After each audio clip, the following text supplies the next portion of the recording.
I had to look at Nvidia stock today from scratch, knowing what I know about the AI build-out, the next earnings setup, and the strange investment web Nvidia is building around the whole industry. I would not treat this like a normal chip company anymore. Most people think this is just about whether Nvidia beats revenue by a little bit, whether margins stay high, or whether the stock jumps the next morning.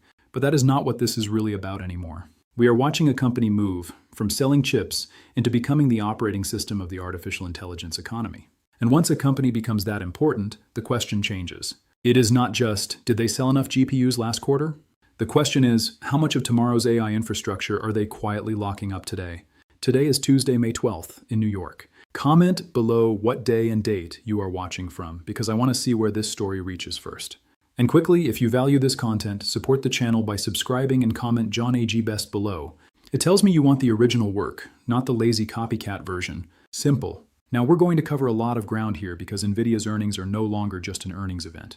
They are becoming a checkpoint for the entire AI trade.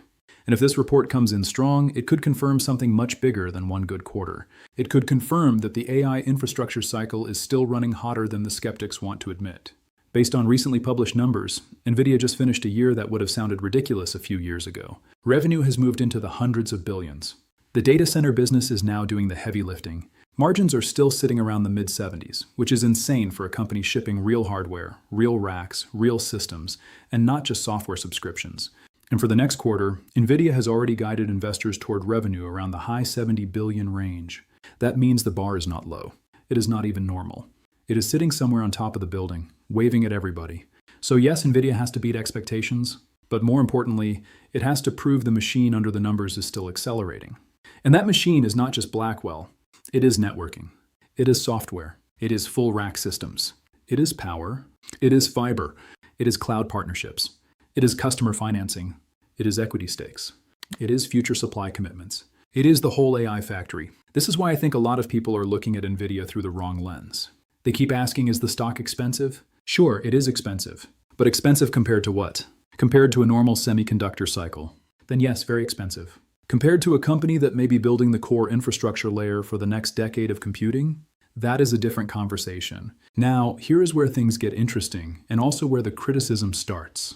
Nvidia is investing in companies that may later become, or already are, major customers. Some people call that circular. They say Nvidia puts money in, the company buys Nvidia systems, Nvidia books revenue, and everybody claps. And I understand the concern. You should not ignore it.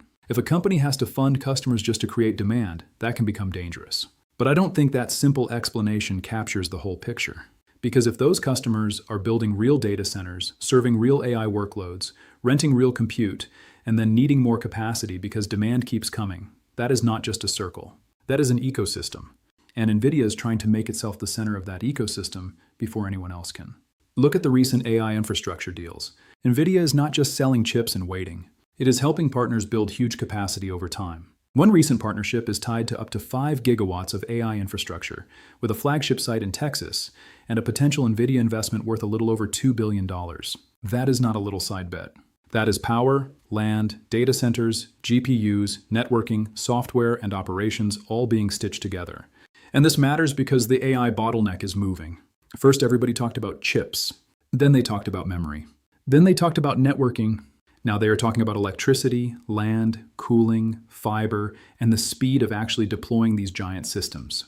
So when Nvidia invests around the supply chain, it is not just playing venture capitalist. It is trying to remove the bottlenecks that could slow its own future revenue. That is smart, but it is also risky. And I want to be very clear about that. Not every AI cloud company will become a giant winner. Some will overbuild. Some will borrow too much. Some will discover that renting GPUs at beautiful prices is easier when supply is tight than when more capacity floods the market. Some of these stocks can fly one week and fall the next when investors remember that data centers cost a fortune. That is the counterpoint, and it is a serious one. So when people say Nvidia is becoming a kingmaker, I understand the excitement. But a kingmaker can still choose a few weak kings. That is the part nobody wants to say out loud. Still, the broader direction is hard to ignore. OpenAI and Nvidia have talked about deploying at least 10 gigawatts of Nvidia systems over time, with the first phase expected around the Rubin platform. That is not a normal order. That is an infrastructure project. It is the kind of commitment that makes people rethink what the total market could become if model demand keeps scaling. And then you have the Intel deal. Nvidia agreed to invest about $5 billion in Intel stock at a price a little above $23 a share, while the companies work on connecting Nvidia's AI stack with Intel CPUs and the broader x86 ecosystem. Think about that for a second. Nvidia, the company that everyone used to frame as the disruptor, is now cutting deals with one of the oldest names in computing because the next phase is not just chips. It is architecture. It is platforms. It is compatibility. It is distribution. Then you have CoreWeave. Nvidia invested around $2 billion in CoreWeave at a price in the high 80s per share, and the companies are deepening their alignment around AI factories. That relationship matters because CoreWeave is not just some random customer. It is one of the clearest examples of the new AI cloud model. Buy or lease huge Nvidia systems, package them as cloud capacity, and sell access to companies that cannot build the infrastructure themselves. That model can be powerful. It can also be fragile, because it depends on financing, utilization, power availability, customer demand, and staying ahead of depreciation. These machines are expensive, and they do not stay cutting edge forever. If revenue per GPU falls faster than expected, the economics can change quickly. But right now, the demand side still looks strong. From recent market updates, the largest cloud players are preparing to spend hundreds of billions of dollars this year on AI infrastructure. Some are even using debt markets to fund the race. That tells you something. These companies are not behaving like the AI build-out is over. They are behaving like the infrastructure shortage is still the problem. And that is why Nvidia's earnings could crush expectations. Not because everybody is underestimating Nvidia's revenue number by some simple amount. Maybe they are, maybe they are not. The real possible surprise is durability. The market might still be underestimating how long this spending cycle can run if AI moves from chatbots into agents, enterprise workflows, robotics, drug discovery, coding, design, security, and every other compute-heavy use case people keep testing. Now, does that mean every dollar spent will create a great return? No, absolutely not. This is where investors have to separate the company from the hype around the company. Nvidia can be extraordinary while parts of the AI ecosystem become overheated. Both can be true at the same time. You can have real demand and wasteful spending. You can have a real platform shift and bad investments. You can have a great company and still pay too much for the stock if your timing is terrible. So the setup into earnings is powerful, but it is not risk-free. Here is what I would watch. First, data center revenue. If that number keeps pushing higher, it means demand is still converting into shipped systems. Not vibes, not promises, actual revenue. Second, gross margin. If margins stay around that elite zone, it tells you Nvidia still has pricing power, and the transition to newer systems is not crushing profitability. Third, forward guidance. This is the big one. The stock will not trade only on the quarter that already happened. It will trade on whether management sounds confident about the next wave. Fourth, commentary on Rubin. Nvidia says Rubin is built for agentic AI and reasoning workloads, and public filings describe big cost-per-token improvements compared with Blackwell. If customers are already planning around that platform, it strengthens the bridge from today's demand into the next product cycle. And fifth, customer concentration in China. Nvidia's own outlook is not assuming data center compute revenue from China for the first fiscal quarter. That matters. It means the business is already huge even without counting that channel in the guide. But it also reminds you that geopolitics can change the numbers fast. Export rules are not some tiny footnote. They can move billions. And there is one more layer that I think most people are not giving enough weight to. Nvidia's cash position gives it options. In the latest annual numbers, the company still had massive repurchase authorization left, and it had already returned tens of billions to shareholders through buybacks and dividends. That does not mean buybacks are the reason to own it. They are not.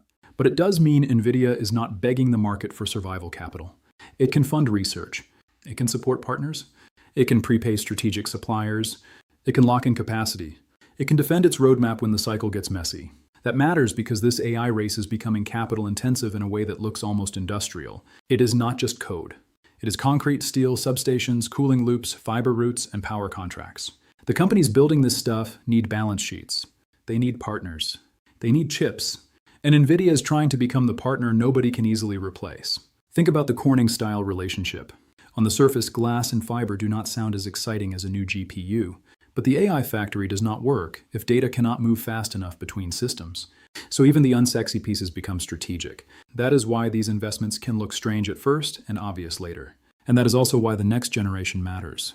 Vera Rubin is not just a product name. It is Nvidia's attempt to move the conversation from faster chips into lower cost per token, higher efficiency, and rack-scale systems built for agentic workloads.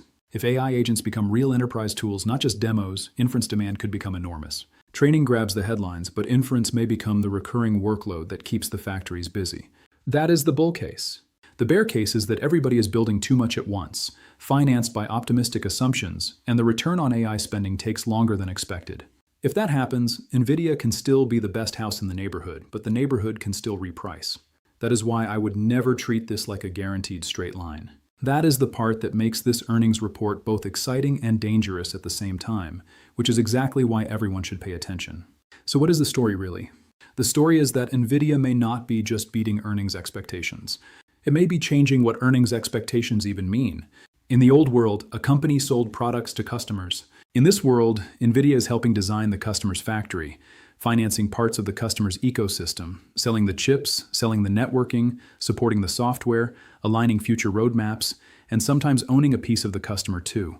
That is why the accounting debate matters, but it is not enough. You have to understand the strategy. And the strategy is simple. Control the scarce layer.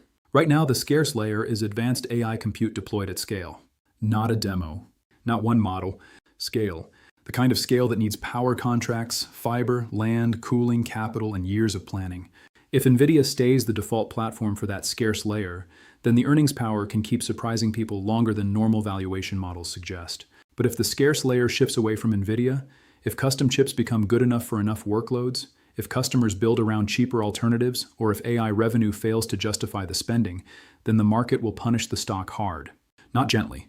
Hard. That is why this earnings report matters so much. It is not just a scoreboard, it is a stress test for the whole AI infrastructure thesis. So if you own Nvidia, do not just cheer for a beat. Listen for quality. Listen for breadth. Listen for whether demand is coming from many places or only a few giant buyers. Listen for whether partners are building because end customers need compute, or because financing is making the numbers look better than they are. If you're successful, share your success story in the comments so others can stay motivated. And if you're still learning, that is fine too. The goal is not to pretend you know everything. The goal is to understand the game before the headline writers explain it too late. My view is this. Nvidia is expensive because the market already knows it is special. But the market may still be underestimating how deeply Nvidia is embedding itself into the AI economy. The investments, the partnerships, the rack systems, the networking, the Rubin roadmap, the cloud spending, the power deals, all of it points in one direction. Nvidia is not just waiting for demand. It is shaping demand. And if the earnings call confirms that the shape is still getting bigger, then yes, Nvidia could crush expectations again. Not because the bears are stupid, because the machine is larger than the headline numbers show. This is for education and research only. I am not telling you to buy, sell, or hold Nvidia or anything else. Take the ideas, check the numbers yourself, think about your own risk, and make decisions that fit your life, not someone else's excitement on the internet.